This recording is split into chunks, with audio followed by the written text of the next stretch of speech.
ملتا جلا رجحان نہیں رہا ہے.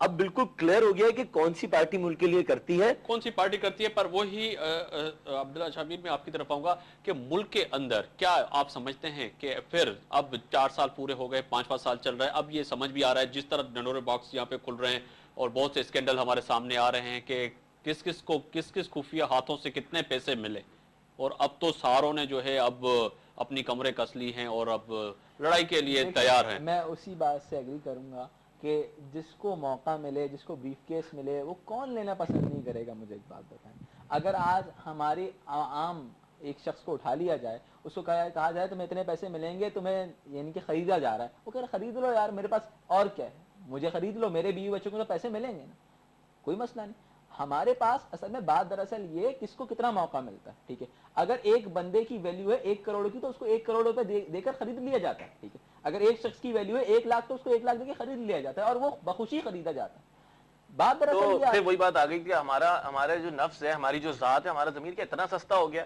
وہ اس ملک کا جو اپنے آپ کو ایک آزاد ملک کہہ رہا ہے, اس ملک کا جو اسلام کے نام پر حاصل کیا گیا, تو یہ اسلام ہمیں یہ سکھا رہا ہے کہ ہم وہ غداروں والے کام کر رہے ہیں کہ صرف اور صرف اپنے ذاتی مفاد کے لیے, ملکی مفاد کو, اپنے اسلام کو, سب کچھ جو ہے نا ہم اس کو بالکل سائڈ پہ رکھ دیتے ہیں. جی ایک کالر ہے, ان سے ہم بات کرتے ہیں. آج پہلی دفعہ ہم نے کالروں کو بھی اپنے پروگرام میں شامل کیا. جی السلام علیکم. السلام علیکم جناب. جناب کہاں سے بات کر رہے ہیں؟ میں ہارون آباد ڈسٹرکٹ بہاول نگر سے بات کر رہا ہوں. جی حمید قریشی میرا نام ہے. جی قریشی صاحب فرمائیے. میں یہ عرض کرنا چاہ رہا ہوں کہ آپ کی یہ بحث بڑی دلچسپ چل رہی ہے, اور نوجوان واقعی آئندہ انتخابات میں اہم کردار ادا کریں گے. آپ نے بہت اچھا کیا کہ چغازی سیاستدانوں کی بجائے چند نوجوان سامنے بٹھائے ہوئے ہیں. جی جی, اور وہ بھی بڑی خود اعتمادی سے بات کر رہے ہیں. مجھے اب صرف یہ کرنا ہے کہ موجودہ حکومت بھی سوڈو گورنمنٹ ہے اور اپوزیشن بھی سوڈو گورنمنٹ ہے. جی یہ دونوں ایک ہی کھوٹے سکے کے 2 رخ ہیں. اب میں تیسرا چاہیے, ورنہ آنے والی نسلوں کے سامنے ہم بہت شرمندہ ہوں گے, اور اللہ تعالیٰ کے حضور ہم سر اٹھا کے بات نہیں کر سکیں گے کہ ہم نے اس پاک زمین کے لیے کیا کیا. ہمیں تبدیلی کے لیے کوئی نہ کوئی جدوجہد ضرور کرنی چاہیے. جی بہت شکریہ قریشی صاحب, آپ نے اپنے ویوز سے ہمیں آگاہ کیا. اور آج ہمارا اس پروگرام کا قریشی صاحب کرنے کا بھی مقصد یہ تھا کہ نوجوانوں کو لائیں اور ان کی سوچ اور ان کے خیالات اپنے ناظرین تک پہنچائیں کہ آج کا نوجوان اس ملک کے بارے میں کیا سوچتا ہے اور موجودہ حکمرانوں کے بارے میں کیا سوچتا ہے. جی اچھا, تو بالکل وہی بات آ گئی جو بھی کالر نے بھی بڑی اچھی بات کی کہ اب کم از کم ہمیں نظر آ گیا, ان 4 سالوں میں کم از کم نظر آ گیا ہے, ایک اندھے کو بھی نظر آ گیا ہے کہ یہ حکمرانوں نے عوام کے ساتھ کتنا ظلم کیا ان 4 سالوں میں. اور اب بھی اگر ہم انہیں سپورٹ کریں, اب بھی اگر بلکہ نظر آ رہا ہے ابھی بھی بہت جو ہماری اتنی بڑی عوام ہے, بیشتر حصہ مشتمل ہے, وہ ابھی بھی جو ہے نا ایک ہی انہی گنی چنی پارٹیز کے نعرے لگا رہے ہیں کہ ٹھیک ہے ہم انہی کو الیکٹ کریں گے, انہی کو الیکٹ کریں گے. تو ہمیں کم از کم ایک تو نئے لوگوں کو موقع دینا چاہیے. نئی پارٹی بھی ہمارے سامنے ایک موجود ہے اور جو زیادہ تر یوتھ کو ریپرزینٹ کر رہی ہے. ٹھیک ہے, اگر ہم یہ کہتے ہیں کہ وہ بھی یہی کام کرے گا تو کم از کم جس نے کیا ہے بار بار اسے تو بار بار نہ آگے لایا جائے. یہاں پر وہی بات ہے کہ جس طرح کہ قریشی صاحب نے بھی فرمایا کہ ہمیں اب بھی تیسرا کوئی چاہیے جو اس ملک کو چلائے. تیسرا کہاں سے آئے گا, تیسرا سامنے ہے. اب دیکھیں سب سے پہلی بات یہ ہے کہ وہی عبداللہ والی بات بھی کہ بیک گراؤنڈ ہمیں ہر ایک کا پتا ہے کہ کون پیچھے سے کس طرح کا ہے. ٹھیک ہے, ہمارے پاس ایک اور سامنے ایک پارٹی موجود ہے, وہ بندہ جو ہے نا ہر لحاظ سے میں کہتا ہوں اس کا کوئی بیک گراؤنڈ بھی اس ٹائپ کا نہیں ہے, اور خاص طور پر یوتھ کے لیے وہ فیوریٹ ہے, بہت فیوریٹ ہے. لیکن پر اس بندے کے ساتھ وہی لوگ بیٹھے ہیں, میں یہی کہنا جو آج اچھا پر کہنے کا مقصد ہے کہ تمام لوگ وہی گئے جو پچھلے دوروں میں ان ڈکٹیٹروں کے ساتھ رہے. یہ تو سوال ہے. ایک بات بتاؤں, ہمیشہ حکومتوں میں لوگ جاتے ہیں, ٹھیک ہے, دوسری پارٹی چھوڑ کے حکومتوں کی طرف جاتے ہیں. کبھی بھی حکومتیں چھوڑ کے کوئی دوسری طرف نہیں آتا. جو اپنی حکومت چھوڑ کر آ رہا ہے اٹس مین کہ کم از کم وہ ان لوگوں میں سے نہیں ہے, یا وہ ان لوگوں سے ایک الگ کنارہ ہونا چاہتا ہے. اور وہ بھی کوئی وجوہات ہے. پر کیا آپ جی آپ فرمائیے. اس میں سارے تقریباً آزمائے ہوئے لوگ ہیں جی, اور بات یہ ہوتی ہے کہ ہمیں فیوریٹ ایکٹر نہیں چاہیے, ہمیں فیوریٹ پولیٹیشین اور لیڈر چاہیے. فیوریٹ ایکٹر نہیں چاہیے. فیوریٹ ایکٹر نہیں چاہیے, جو فیوریٹ ہو نوجوانوں کا وہ آئے, جلسہ کرے, چلے جائے. بات ہے ہمیں اسٹرگل چاہیے, ہمیں مینیفیسٹو چاہیے, ہمیں موٹو چاہیے, ہمیں آبجیکٹو چاہیے, ہمیں پروسیس آف چینج سامنے چاہیے. یہ بڑے بڑے جاگیردار ہیں, فوج ہے, سب ہے, ان کو کیسے ہٹائیں گے؟ پرابلم یہ ہے کہ یہ بہت بڑی گراؤنڈ ریئلٹی ہے کہ موجودہ وقت میں پیپلز پارٹی ہو, نون لیگ ہو, کوئی بھی سیاسی جماعت ہو, آپ ان کا صفحہ ہستی سے آپ ان کو نہیں مٹا سکتے. کر آپ یہ سکتے ہیں کہ بہت کم عرصے میں آپ اویئرنیس پورے ملک میں لا سکتے ہیں جو آہستہ ایک تسلسل کے ساتھ ہوگا. شاید 10 سال بعد ایک ہماری نوجوان نسل ایسی اٹھے, ہماری عوام میں اتنا شعور ہو کہ وہ ہر گراؤنڈ پہ ان کا مقابلہ کرے, بیوروکریسی میں بھی جائے, ملٹری میں بھی جائے, صرف میدانوں میں نہیں بلکہ جتنے حلقے ہیں جو پاکستان میں ان اداروں کو طاقتور بناتے ہیں.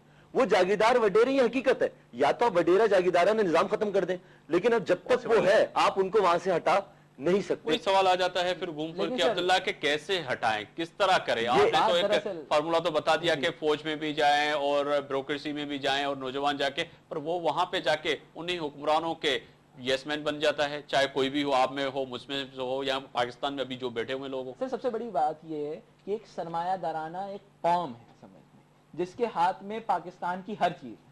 آپ شوگر ملز کی بات کریں, آپ ویٹ یعنی کہ فلور ملز کی بات کریں, آپ کسی بھی چیز میں چلے جائیں آپ کو ایک سرمایہ دار لوگ ملیں گے. ٹھیک ہے, یہ وہی لوگ ہیں جو پولیٹیشین بن جاتے ہیں آگے جا کے. ٹھیک ہے, کیونکہ انسان کہتا ہے کہ اس کے پاس کامیابی 3 چیزوں کے بعد حاصل ہوتی ہے, عزت کے بعد, دولت کے بعد اور آپ کے پاس شہرت کے بعد. ان کے پاس عزت بھی ہوتی ہے اور دولت بھی, ان کو شہرت چاہیے ہوتی ہے, شہرت کے لیے وہ پالیٹکس میں آیا جاتا ہے. جب ایک سرمایہ دار ذہنیت رکھنے والا ایک وڈیرا جاگیردار جب ایک پالیٹکس میں آئے گا تو وہ کیا کرے گا؟ وہ وہی کرے گا جو اپنی فلور ملز میں کرتے ہیں, شوگر ملز میں مزدوروں کے ساتھ کرتے ہیں, وہی کریں گے. اور یہ وہ ہمیں یہ وہی کر رہے ہیں, عوام کو ایک مزدور سمجھ کے رکھا ہوا ہے, جو جس کے ساتھ جو کرنا چاہیں وہ کرتے ہیں, اور ہم خاموش تماشائی بنے بیٹھے. کرنا یہ پڑے گا آفتاب کہ جو یونٹی ہے وہ لانی پڑے گی یوتھ کو. سب سے پہلا انیشیل کام جو ہے, بات ساری یہ ہے کہ ہم لوگ مختلف فرقوں میں, ہم مختلف جماعتوں میں, مختلف لسانیت وغیرہ میں, ہم خود یوتھ بھی بٹی ہوئی ہے. اور صرف میں اس یوتھ کی بات نہیں کر رہا کہ اگر کوئی الٹریٹ ہے تو وہ اس طرح کی حرکتیں کر رہا ہے.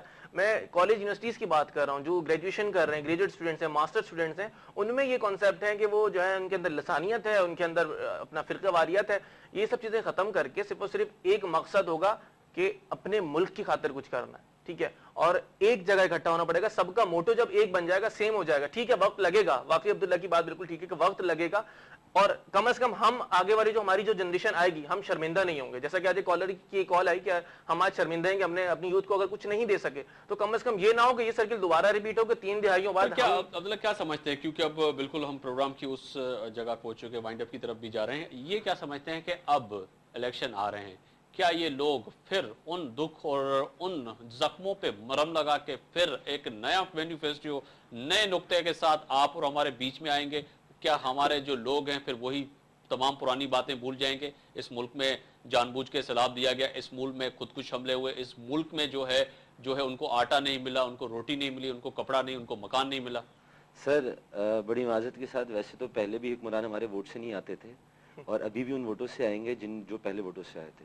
اور آپ نے بہت اچھی بات کی, یہ نیا مینیفیسٹو لائیں گے, یہ عوام کو نئے نئے خواب دکھائیں گے, یہ دوبارہ ایسے منصوبے لائیں گے کہ عوام خوش ہو جائے.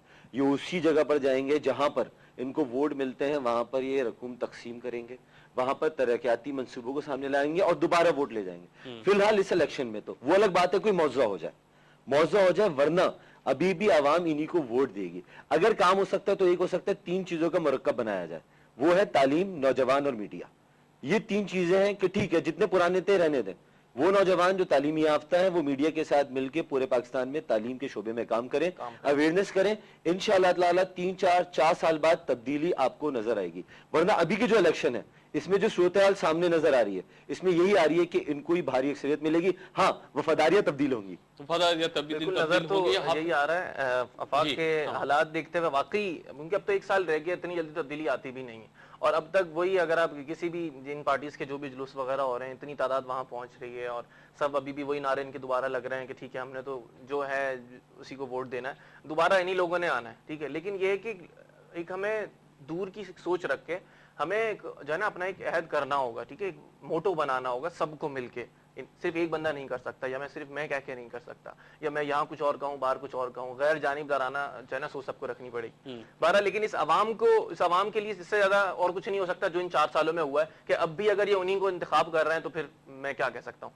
باقی اس عوام کی طرف سے ایک شعر ان حکمرانوں کے لیے جو میں ضرور شامل کرنا چاہوں گا کہ روز سوچ کر برستے ہیں میرے آنسو اے ناپاک حکمرانوں, روز سوچ کر برستے ہیں میرے آنسو اے ناپاک حکمرانوں, کہ آج ایک اور شام بھی گزر گئی روٹی کپڑا اور مکان کے لیے.